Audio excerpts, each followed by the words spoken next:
मुद्दई लाख बुरा चाहे तो क्या होता है, वही होता है जो मंजूर खुदा होता है। कुत्ते भेड़िए, अंधा हो गया क्या? उन जालिमों को मैं शांति नगर की धरती से हमेशा हमेशा के लिए खत्म कर दूंगा। जी भर के मौत बांटी है तूने, वहशत का नंगा नाच नाचता रहा है तू। इस चौराहे पर तेरी लाश चील, कौवे और गिद्ध खाएंगे। मैं सिर्फ 5 तक गिनूंगा।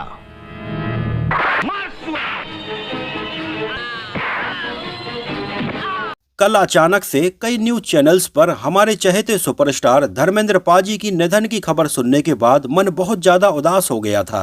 यहाँ तक कि मैंने खुद अपने YouTube चैनल पर इस बारे में एक पोस्ट भी डाल दी थी, लेकिन बाद में पता चला कि हमारे चहेते धर्मेंद्र पाजी बिल्कुल ठीक हैं और वो सही सलामत घर आ गए हैं। और ये खबर सुनते ही मन अंदर से बिल्कुल प्रसन्न हो गया था।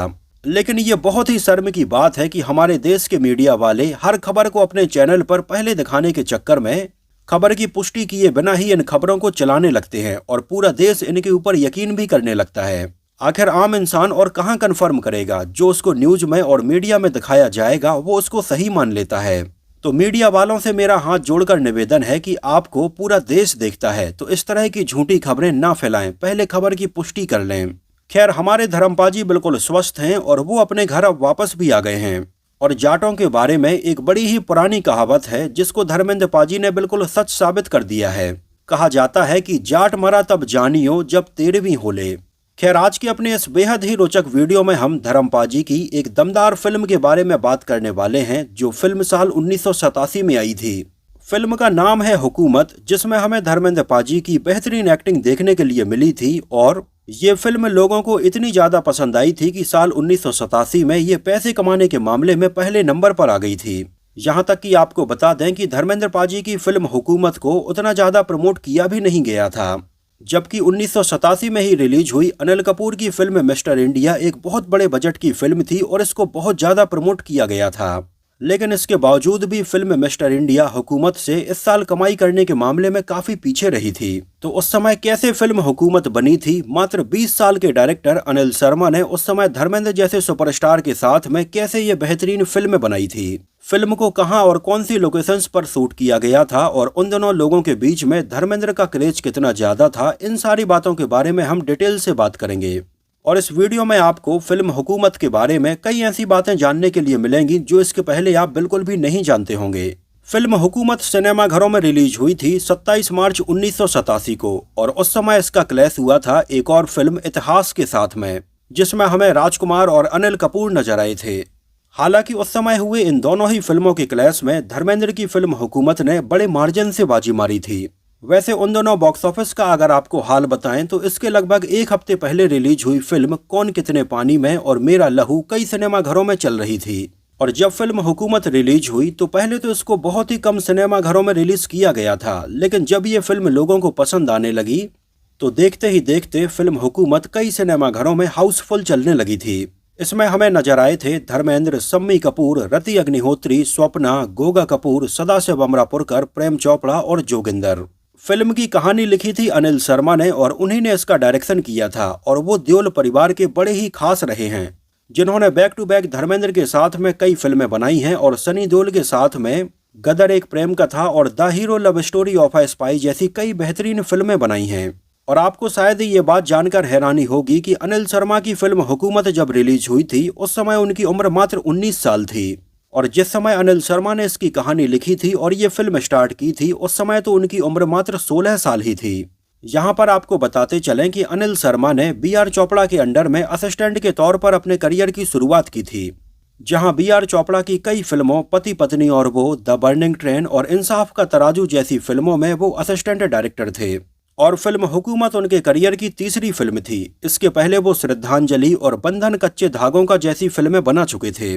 और हुकूमत के बाद तो उन्होंने पीछे मुड़कर नहीं देखा और एक से बढ़कर एक बेहतरीन फिल्में बनाई। महाराजा, गदर एक प्रेम कथा, the hero love story of a spy और अब तुम्हारे हवाले वतन साथियों जैसी कई फिल्में शामिल हैं। और हाल ही में उनकी सनी देओल के साथ में आई फिल्म गदर 2 बड़ी हिट रही थी। फिल्म को अनिल शर्मा के पिता के.सी. शर्मा ने ही प्रोड्यूस किया था अपनी प्रोडक्शन कंपनी शांत केतन फिल्म्स के बैनर तले। अनिल धांडा की सिनेमेटोग्राफी थी और म्यूजिक कंपोज किया था लक्ष्मीकांत और प्यारेलाल की जोड़ी ने, जहां इसके म्यूजिक एल्बम में टोटल 4 गाने रखे गए थे। हालांकि फिल्म का म्यूजिक एल्बम कुछ खास नहीं था और शायद ही है कि फिल्म का कोई भी गाना आपको आज तक याद हो। वैसे ये गाने थे न जुल्म न जालिम का, इस अफसर का बाजा, राम राम बोल और जुल्म करने से बुरा है। लिरिक्स थे वर्मा मलिक के और गानों में आवाजें थीं अलका याग्निक, कविता कृष्णमूर्ति, मोहम्मद अजीज और शब्बीर कुमार की। एक नज़र डालें इसके बजट और बॉक्स ऑफिस कलेक्शन के ऊपर तो फिल्म का टोटल बजट रखा गया था लगभग 1 करोड़ 40 लाख रुपए और उस समय फिल्म हुकूमत ने अपने बजट से कई गुना ज्यादा कमाई की थी और लगभग 5 करोड़ 60 लाख रुपए का कलेक्शन किया था। और ये एक ब्लॉकबस्टर फिल्म रही थी जिसको लगभग 50 स्क्रीन्स पर रिलीज किया गया था और ये सिनेमा हॉल में देखने के लिए लगभग 55 लाख से भी ज्यादा लोग आए थे। और उन दोनों फिल्म हुकूमत कई महीनों तक सिनेमा घरों में बिल्कुल हाउसफुल चलती रही थी और ये इस साल पैसे कमाने के मामले में नंबर 1 पर रही थी। वैसे इस साल दूसरे नंबर पर कमाई के मामले में फिल्म थी मिस्टर इंडिया, जिसने लगभग 5 करोड़ रुपए का कलेक्शन किया था। तीसरे नंबर पर फिल्म थी खुद गर्ज, चौथे नंबर पर फिर धर्मेंद्र की फिल्म थी आग ही आग और 5वें नंबर पर फिर से धर्मेंद्र की फिल्म थी वतन के रखवाले।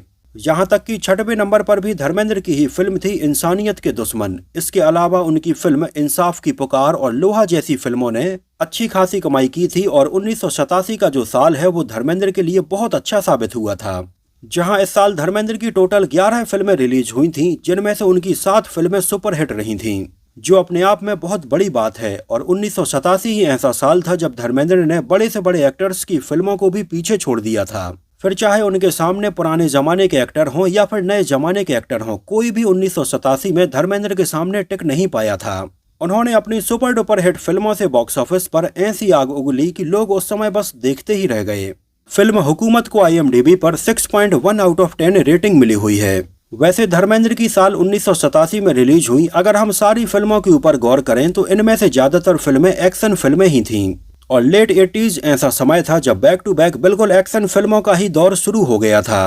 उन दोनों आलम ये था कि लोग फिल्मों के पोस्टर देखकर इस बात का अंदाजा लगाने लगे थे कि आखिर ये फिल्म कैसी होगी और इसमें कितना एक्शन होगा। जहां फिल्मों के पोस्टर से इसमें एक्शन का अंदाजा लगाने के लोगों ने कई पैमाने बना लिए थे, जैसे पोस्टर के ऊपर हमें कितनी आग नजर आ रही है, इसमें जो हीरो है उसके हाथ में कितनी बड़ी बंदूक है। और उस समय आपने गौर किया हो तो ज्यादातर फिल्मों के पोस्टर हमें बिल्कुल ऐसे ही नजर आ रहे थे, जहां हीरो के हाथों में एक बड़ी सी बंदूक नजर आती थी और बैकग्राउंड में आग ही आग नजर आती थी।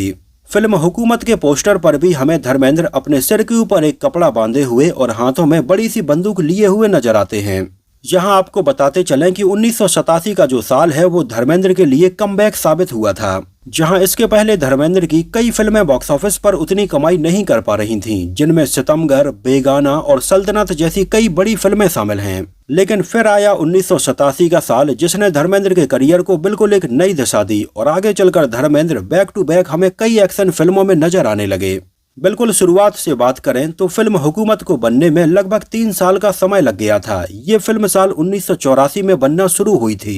एक्चुअली पहली बार अनिल शर्मा की धर्मेंद्र से मुलाकात हुई थी साल 1980 में आई फिल्म द बर्निंग ट्रेन के सेट पर, जब अनिल शर्मा इसमें असिस्टेंट डायरेक्टर के तौर पर काम कर रहे थे। और उन्होंने जब धर्मेंद्र को देखा तो उनकी बॉडी पर्सनालिटी उन्हें बहुत ज्यादा पसंद आई और उन्होंने उसी समय यह डिसाइड कर लिया था कि आगे चलकर वो कोई ना कोई फिल्म धर्मेंद्र के साथ में जरूर बनाएंगे। खैर आगे चलकर जब अनिल शर्मा डायरेक्टर बने तो पहले उन्होंने काफी कम बजट की फिल्में बनाई, जिनमें श्रद्धांजलि और बंधन कच्चे धागों का शामिल है। और इन दोनों ही फिल्मों के बाद में अनिल शर्मा ने उस समय एक हॉलीवुड फिल्म डेथ विश देखी, जो कहानी और इसका आइडिया उन्हें काफी पसंद आया और अनिल शर्मा ने उसी समय यह डिसाइड कर लिया था कि वो इसको हिंदी में रीमेक करके जरूर बनाएंगे। और इसका टाइटल भी उन्होंने उस समय चिंगारियां रखा था और इसमें उन्होंने स्मिता पाटिल को साइन भी कर लिया था और कुछ दिनों तक फिल्म की शूटिंग भी कर ली थी। लेकिन बाद में उन्हें पता चला कि BR चोपड़ा, जिनके अंडर वो असिस्टेंट डायरेक्टर के तौर पर रहे थे, वो खुद डेथ विश का रीमेक बना रहे हैं और इसका टाइटल उन्होंने रखा है आज की आवाज। और जब अनिल शर्मा को इस बात का पता चला तो उन्होंने BR चोपड़ा के सम्मान में फिल्म डेथ विश का फिर रीमेक बनाया ही नहीं। ये लगभग 1984 के आसपास की बात है और उस समय डायरेक्टर अनिल शर्मा के पास में फिल्म हुकूमत की कहानी भी तैयार थी और अब उन्होंने ये डिसाइड किया कि वो अपनी फिल्म हुकूमत बनाएंगे और इसमें लीड एक्टर के तौर पर वो धर्मेंद्र से मिलने के लिए गए और उस समय अनिल शर्मा ने फिल्म हुकूमत के लिए धर्मेंद्र से मिलने वाला ये किस्सा भी अपने एक इंटरव्यू में शेयर किया था। उन्होंने बताया कि जब वो फिल्म हुकूमत के लिए धर्मेंद्र को अप्रोच करने के लिए गए तो धर्मेंद्र उन्हें देखते ही पहचान गए थे। उनकी याददाश्त बड़ी तेज थी। उन्हें याद था कि फिल्म द बर्निंग ट्रेन के सेट पर वो असिस्टेंट डायरेक्टर थे और उस समय अनिल शर्मा की उम्र भी लगभग 17-18 साल ही थी और धर्मेंद्र ने उनसे कहा कि वो अपनी कहानी सुनाएं। और जैसे ही अनिल शर्मा ने फिल्म हुकूमत की कहानी उन्हें सुनाई तो लगभग 15 मिनट का नरेशन सुनने के बाद ही धर्मेंद्र इसमें काम करने के लिए तैयार हो गए थे। और उस समय धर्मेंद्र जैसे बड़े एक्टर का इस फिल्म के लिए तैयार हो जाना अनिल शर्मा के लिए बहुत बड़ी बात थी, क्योंकि एक तो वो उतने पॉपुलर नहीं थे और उनकी उम्र भी कम थी। अनिल शर्मा ने बताया कि उन दिनों वो धर्मेंद्र के इतने दीवाने थे कि उन्होंने अपनी पूरी यूनिट से ये बोल दिया था कि फाइट सीन में कोई भी धर्मेंद्र को हाथ तक नहीं लगाएगा और धर्मेंद्र जैसे चाहें वो गुंडे को मार सकते हैं। और उनकी पूरी फिल्म हुकूमत में धर्मेंद्र एक तरफा गुंडों को धूल चटाते हुए नजर आए थे। आपको बता दें कि पहले इसमें मेन विलेन के तौर पर एक समय अमरीश पुरी और प्रेम चोपड़ा को लेने का प्लान किया जा रहा था, लेकिन बाद में अनिल शर्मा ने सदाशिव अमरापुरकर को देखा और 1983 में आई फिल्म अर्धसत्य में उन्हें उनका काम बहुत ज्यादा पसंद आया और उनकी एक्टिंग से ज्यादा उन्हें सदाशिव अमरापुरकर की आवाज पसंद आई थी, जो बड़े ही अलग अंदाज में फिल्मों के डायलॉग्स बोलते हैं। और ये देखकर अनिल शर्मा को ये लगा कि उनकी फिल्म के लिए ये परफेक्ट विलेन रहेंगे और इस तरह से उन्होंने फिल्म हुकूमत में मेन विलेन के तौर पर सदाशिव अमरापुरकर को साइन कर लिया था, जिन्होंने फिल्म में DBDN यानी कि दीनबंधु दीनानाथ का रोल निभाया था और वाकई में उन्होंने फिल्म में जान डाल दी थी। और इसके बाद तो अनिल शर्मा ने सदाशिव अमरापुरकर को आगे चलकर फरिश्ते और ऐलान जंग में भी रिपीट किया था। बात करें अगर फिल्म की शूटिंग लोकेशंस की तो इसके ज्यादातर सीन फिल्म सिटी, फिल्मालय और कमालिस्तान स्टूडियो में सेट पर शूट किए गए थे, लेकिन इसमें हमें जो ये शांति नगर नाम का हिल स्टेशन देखने के लिए मिलता है, इसकी पूरी शूटिंग नैनीताल के आसपास की लोकेशंस पर की गई थी। और यहाँ पर नैनीताल के कई सीन आप देख भी सकते हैं। जैसे फिल्म का एक बहुत ही पॉपुलर सीन था जब धर्मेंद्र अपनी पहचान छुपाकर शांति नगर जाते हैं और एक सीन में महाभारत में भीम का रोल निभाने वाले प्रवीण कुमार से उनकी लड़ाई भी होती है। आपको बता दें कि इस सीन को नैनीताल से लगभग 24 किलोमीटर दूर भीमताल में शूट किया गया है, जो जगह डाट के नाम से भी फेमस है और यहाँ पर काफी लोग घूमने के लिए आते हैं। और यहीं पर धर्मेंद्र के साथ में फिल्म का गाना इस अफसर का बाजा को भी शूट किया गया था, जहाँ पर हमें लोकल बहुत सारे लोग नजर आते हैं। आपको बता दें कि इस सीन में जाने माने एक्टर सुधीर के कई सीन शूट किए जा रहे थे, जिन्होंने फिल्म में एक करप्ट पुलिस इंस्पेक्टर का रोल निभाया था। तो धर्मेंद्र यहाँ पर उनकी बहुत बेइज्जती करते हैं और उनको टकला तक कर देते हैं। और आपको बता दें कि इस सीन में सुधीर रियल में टकला हुए थे और यहाँ पर उनके कपड़े उतार कर उन्हें बांधा गया था और अंडे और टमाटर भी फेंक कर मारे जा रहे थे। और यहाँ पर बैकग्राउंड में आपको जितने लोग भी नजर आ रहे हैं वो नैनीताल के लोकल लोग थे। यहाँ पर सुधीर के किरदार से जुड़ी हुई एक और मजेदार बात यह है कि फिल्म में उनका नाम होता है जावेद मियांदाद और फिल्म में उनका ये नाम बिल्कुल जानबूझकर रखा गया था, क्योंकि जावेद मियांदाद नाम के एक पाकिस्तानी क्रिकेटर भी थे, जिन्होंने साल 1986 में शारजाह में ऑस्ट्रेलियाई एशिया कप के फाइनल में आखिरी बॉल पर छक्का मारा था। तो अनिल शर्मा ने ये नाम अपनी फिल्म में सुधीर के किरदार का रखा था। और मजेदार बात तो ये है कि जब भी पर्दे पर सुधीर की एंट्री होती थी और धर्मेंद्र उन्हें बुलाते थे जावेद, और ये सुनने के बाद सिनेमा हॉल में दर्शक तालियां बजाने लगते थे। वैसे उन दिनों फिल्म हुकूमत ने टिकट खिड़की पर तो बिल्कुल आग लगा दी थी, लेकिन अगर फिल्म समीक्षकों की बात करें तो उन्हें यह फिल्म कुछ खास पसंद नहीं आई थी और कई फिल्मी पत्रिकाओं में फिल्म के नेगेटिव रिव्यूज भी लिखे गए थे। लेकिन ऑडियंस तो ऑडियंस है, उन्हें जो फिल्म पसंद आ जाती है वो उसको सुपरहिट बना ही देते हैं।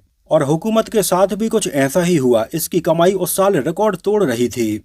हालांकि अगर सही मायने में देखा भी जाए तो ये कोई टेक्निकली बहुत अच्छी और वेल मेड फिल्म थी भी नहीं, और शायद आप में से कुछ लोगों को छोड़कर बाकी लोगों को इसके बारे में पता तक ना हो और उन्होंने हो सकता है कि ये फिल्म देखी भी ना हो। 1984 में जब ये फिल्म बनना शुरू हुई थी उस समय इसमें धर्मेंद्र के अपोजिट रति अग्निहोत्री को साइन किया गया था, लेकिन इसको बनने में थोड़ी समय लग रहा था और उस समय तक रति अग्निहोत्री फिल्में छोड़ने का मन बना चुकी थीं। जहां तक कि रति अग्निहोत्री ने उस समय फिल्म में अपने सारे सीन तो शूट कर लिए थे, लेकिन फाइनल फिल्म के लिए उन्होंने अपनी आवाज तक नहीं दी थी। और बाद में इसमें रति अग्निहोत्री की आवाज को एक डबिंग आर्टिस्ट से डब करवाया गया था। यहाँ तक कि आपको बता दें कि पहले फिल्म में उत्तम सिंह और जगदीश खन्ना म्यूजिक कंपोज करने वाले थे, लेकिन उस समय लक्ष्मीकांत प्यारेलाल का म्यूजिक बहुत ज़्यादा पॉपुलर हो रहा था और बाद में अनिल शर्मा ने लक्ष्मीकांत प्यारेलाल को इसके लिए अप्रोच किया और उन्हीं ने इसके लिए म्यूजिक कंपोज किया था। ये फिल्म जब पूरी बनकर तैयार हो गई तो अगले 6 महीने के लिए ये फिल्म सेंसर बोर्ड में ही अटकी पड़ी रही। एक्चुअली हुआ ये था कि फिल्म के स्टार्टिंग में एक बच्चों को मारने वाला सीन भी इसमें रखा गया था, जिस सीन में गोगा कपूर स्कूल के कुछ बच्चों को किडनैप कर लेते हैं और बाद में जब यहाँ पर शम्मी कपूर उन्हें छुड़ाने के लिए आते हैं तो पहले फिल्म के सीन में गोगा कपूर उनके सामने ही कुछ बच्चों के ऊपर गोलियां चला देते हैं। उस समय सेंसर बोर्ड को इस तरह से बच्चों को मारने वाला ये सीन बर्दाश्त नहीं था और इसी वजह से ये फिल्म लगभग 6 महीने के लिए सेंसर बोर्ड में ही अटकी पड़ी रही।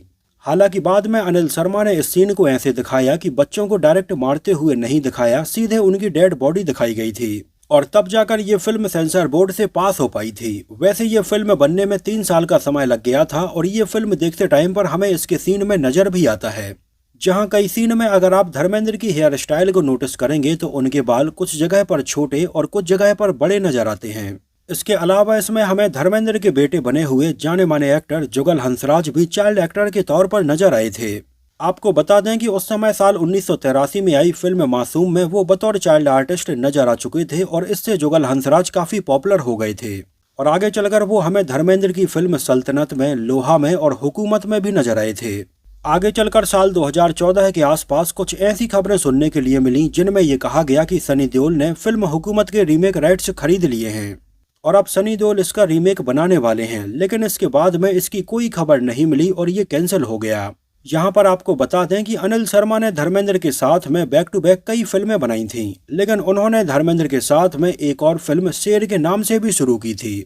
ये जस्ट फिल्म हुकूमत के बाद की बात है, लेकिन उस समय ये आइडिया उन्होंने ड्रॉप कर दिया था और धर्मेंद्र के साथ में ऐलान जंग बनाई थी। फिल्म हुकूमत इतनी पॉपुलर रही कि आगे चलकर इसका तमिल में भी रीमेक पुथिया वानम के नाम से बनाया गया था, जिसमें शिवाजी गणेशन और सत्यराज नजर आए थे और ये साल 1988 में रिलीज हुई थी। इसमें हमें छोटे से रोल में एक्ट्रेस स्वप्ना भी नजर आई, जो उस समय हिंदी फिल्मों में आने के लिए काफी स्ट्रगल कर रही थीं। हालांकि इसके पहले तक स्वप्ना कुछ साउथ की फिल्मों में और हिंदी में तेरी मेहरबानियां और हकीकत जैसी फिल्मों में काम कर चुकी थीं और अनिल शर्मा ने उन्हें फिल्म हुकूमत में एक बड़ा रोल देने का वादा किया और इसमें वो हमें नजर भी आई, लेकिन ये उनके करियर के लिए कुछ खास इफेक्टिव नहीं हो पाया और आगे चलकर स्वप्ना हमें कई बी ग्रेड फिल्मों में भी नजर आने लगी थीं, जिनमें डाक बंगला और कातिल जैसी फिल्में शामिल हैं। खैर, इसके बाद भी आगे चलकर अनिल शर्मा ने अपनी फिल्म फरिश्ते में एक बार फिर से स्वप्ना को साइन किया था। वैसे उन दोनों साल 1987 में धर्मेंद्र की इतनी सारी फिल्में आई थीं और लोगों को ये लग रहा था कि धर्मेंद्र को कई सारे अवार्ड मिलेंगे, लेकिन आपको बता दें कि फिल्म इंडस्ट्री ने हमेशा से ही धर्मेंद्र के साथ में द्वेष की भावना रखी है और उन्हें बहुत ही कम अवार्ड मिले हैं। वैसे 1987 में शायद धर्मेंद्र को कोई ना कोई अवार्ड जरूर मिलता, लेकिन उस समय 1986 और 87 में फिल्म इंडस्ट्री की स्ट्राइक होने की वजह से फिल्म फेयर अवार्ड रखे ही नहीं गए। इस वजह से इस साल आई धर्मेंद्र की कई बेहतरीन फिल्मों का आगे चलकर कहीं जिक्र नहीं हुआ और उन्हें अवार्ड भी नहीं मिला। तो दोस्तों, ये तो बात हुई फिल्म हुकूमत से जुड़े कई अननोन फैक्ट्स के बारे में। वैसे मैंने जब बहुत पहले ये फिल्म देखी थी उस समय तो मुझे ये अच्छी लगी थी। वैसे आप लोगों को ये फिल्म कैसी लगी थी और धर्मेंद्र जी के बारे में आपका क्या कहना है, हमें अपनी राय कमेंट सेक्शन में जरूर बताना। और उस समय अगर आप में से किसी ने फिल्म हुकूमत को सिनेमा हॉल में देखा हो तो हमें सिनेमा हॉल का नाम और शहर का नाम भी जरूर मेंशन करना। तो फिलहाल के लिए इस वीडियो में इतना ही। अगर ये वीडियो आपको पसंद आया हो, मेरी मेहनत आपको पसंद आई हो, तो इसको प्लीज लाइक करके मुझे इस बात का जवाब जरूर दीजिए। तो मिलते हैं किसी नए वीडियो में कुछ और ऐसी ही इंटरेस्टिंग और रोचक बातों के साथ।